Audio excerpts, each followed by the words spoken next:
नमस्कार दोस्तों, स्वागत है आप सभी का YouTube मंच पर। दोस्तों, महाराष्ट्र की राजनीति में आज जो भूचाल आया है ना, उसने दिल्ली से लेकर मुंबई तक सबकी आज नींदों को उड़ा करके रख दी है। आप सोच रहे होंगे कि गठबंधन की सरकारें तो चलती रहती है, नोकझोंक होती रहती है, लेकिन जो आज हो रहा है उसे नोकझोंक नहीं, सीधा सीधा राजनीतिक तलाक कहा जा रहा है। बीजेपी जिसे अपना सबसे पक्का साथी मान रही थी, उसी एकनाथ शिंदे ने बीच मझधार में साथ छोड़ दिया है। जी हां, एक दो नहीं बल्कि पूरे 14 नगर निगमों में शिंदे ने बीजेपी को खुला चैलेंज कर दिया है और कह दिया कि अब हम आमने सामने लड़ने वाले हैं। यह वो बगावत इतनी भयंकर है कि बीजेपी के दफ्तरों में अब जाके सन्नाटा पसरना शुरू हो गया है और इस्तीफे की ऐसी झड़ी लग रही है कि गिनती करना भी मुश्किल हो रहा है। भाई साहब, ऐसी झड़ी लग चुकी है। आज की इस खास चर्चा में हम इसी सियासी ड्रामे की एक एक परतें आपके सामने खोलेंगे कि कैसे दोस्ती दुश्मनी में बदली और कैसे एनडीए का किला एकदम कह सकते हैं धधक रहा है, टूट रहा है। अब जरा ठंडे दिमाग से आपको सोचने की जरूरत है।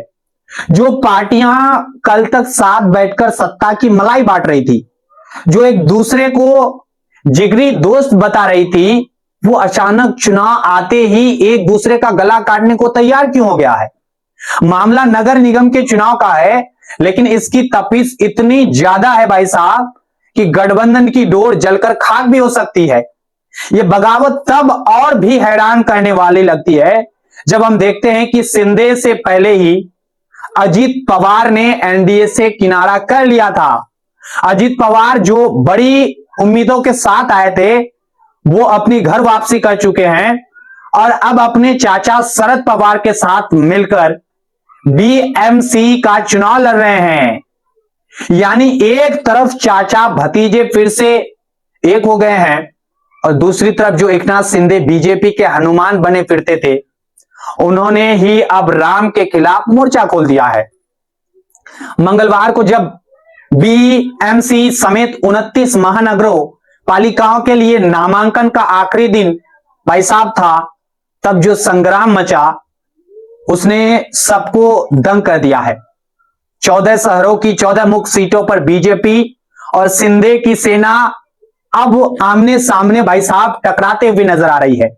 इसका मतलब यह है कि अब कोई महायुति का साझा उम्मीदवार नहीं होगा, बल्कि एक ही सीट पर बीजेपी का झंडा भी होगा और साथ साथ शिंदे शिवसेना का भी होगा। जीत किसी का भी हो, हार तो गठबंधन की ही होने वाली है। यह नजारा वैसा ही है जैसा एक घर के दो सगे भाई बीच चौराहे पर एक दूसरे की पगड़ी उछालने लगे। लोग पूछ रहे हैं कि क्या यह सिर्फ सीटों का झगड़ा है या फिर वर्चस्व की वो जंग है जहां अब कोई झुकने को तैयार नजर नहीं आ रहा है। अब आप इस बिखराव की गहराई को समझिए। एक तरफ महाविकास आघाड़ी है, जहां कांग्रेस और उद्धव ठाकरे की शिवसेना भले ही अलग अलग लड़ रही हो, लेकिन वहां कम से कम स्थिति तो स्पष्ट है। मगर यहां महायुति में तो अजब ही खिचड़ी पक रही है। अजीत पवार पहले ही पाला बदल चुके हैं और अब एनडीए के भीतर का यह नया बिखराव बीजेपी को बुरी तरह चुभने लगा है। सवाल यह भी उठ रहा है कि क्या गठबंधन में जगह ना मिलना या टिकट ना मिलना किसी नेता को इस हद तक ले जा सकता है कि वो सालों का साथ एक झटके में छोड़ दे।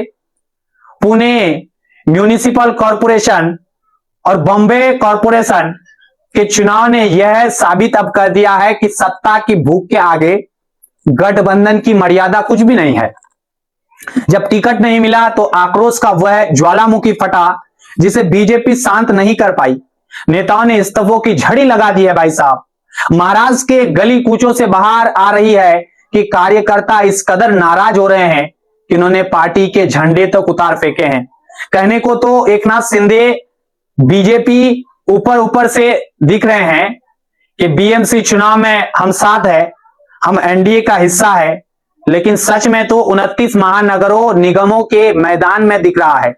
14 नगर निगमों में ये दोनों दल एक दूसरे के खिलाफ ताल ठोक रहे हैं, षड्यंत्र रच रहे हैं। आप कल्पना कीजिए, देवेंद्र फडणवीस की चाणक्य नीति और शिंदे का जमीन से जुड़ाव, अब ये दोनों आपस में टकराएंगे।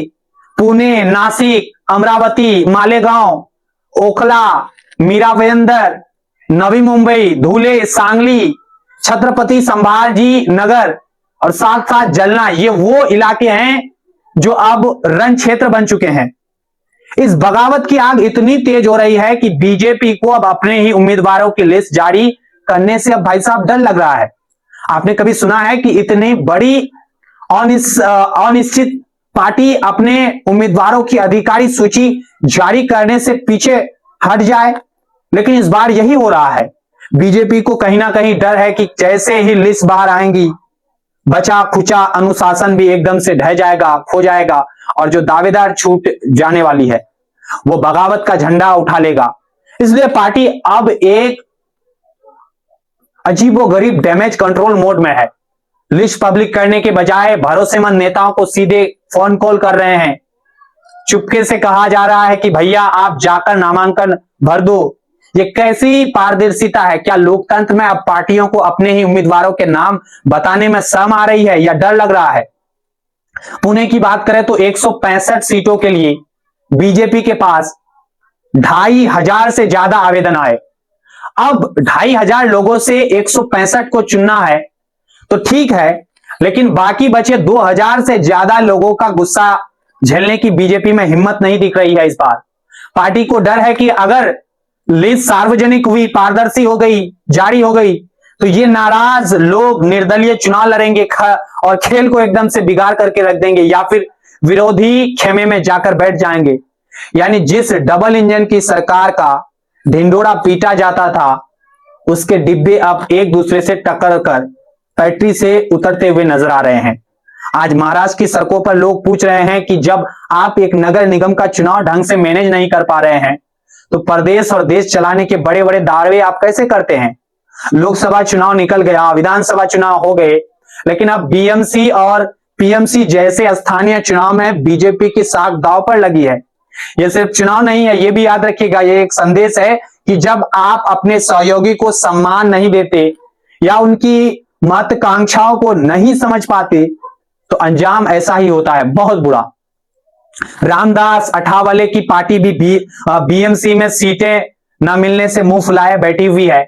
एनडीए को जो कुनबा कभी चट्टानों की तरह मजबूत दिखा करती थी, आज वो ताश के पत्तों की तरह बिखरती हुई नजर आ रही है। दोस्तों, राजनीति में वफादारी की उम्र बहुत छोटी होती जा रही है। शिंदे ने जो 14 सीटों पर चैलेंज दिया है, वो सिर्फ सीटों का बंटवारा नहीं है, बल्कि यह बीजेपी को इसकी हैसियत दिखाने की कोशिश है। ये देखना बहुत ही दिलचस्प होगा कि आने वाले दिनों में जब वोटिंग होगी तो जनता इस अंदरूनी लड़ाई को कैसे देख रही है। क्या ये बागी उम्मीदवार असली खेल कर करवाएंगे या फिर बीजेपी आखिरी वक्त पर कोई ऐसा पत्ता खोलेंगी जिससे यह आग शांत हो जाए। हालांकि फिलहाल तो हालात काबू से बाहर लग रहे हैं। अंत में सवाल आपसे, जनता से मैं कर रहा हूं, क्या आपको नहीं लगता कि एकनाथ शिंदे का बीजेपी से अलग होकर चुनाव लड़ना सही फैसला है? क्या अमित या अजित पवार और शिंदे की यह बगावत बीजेपी को महाराष्ट्र में अर्श से फर्श पर उतार फेंकेंगी? अपनी राय कमेंट बॉक्स में हमको जरूर बताइएगा, क्योंकि आपकी आवाज ही लोकतंत्र की असली ताकत है। अगर आपको यह हमारा रिपोर्टिंग पसंद आ रहा है डेली, तो इस वीडियो को आप शेयर करें और चैनल को भाई साहब सब्सक्राइब कर लें, ताकि जब भी हम वीडियो पोस्ट करें आपके सामने भेजें तो आप फट से पूरे भारत की खबर को जान पाए। खैर, सत्ता की इस रस्साकसी में हार चाहे किसी भी हो, किसी का भी नजर आए, पर जनता की उम्मीदों की हार नहीं होनी चाहिए। सब्सक्राइब करें और इस खबरों को ज्यादा से ज्यादा लोगों तक पहुंचाएं। तो मिलते हैं भाई साहब अगली खबर के साथ। तब तक के लिए आप सभी हमें दीजिए इजाजत। जुड़ने के लिए आप सभी का बहुत बहुत धन्यवाद।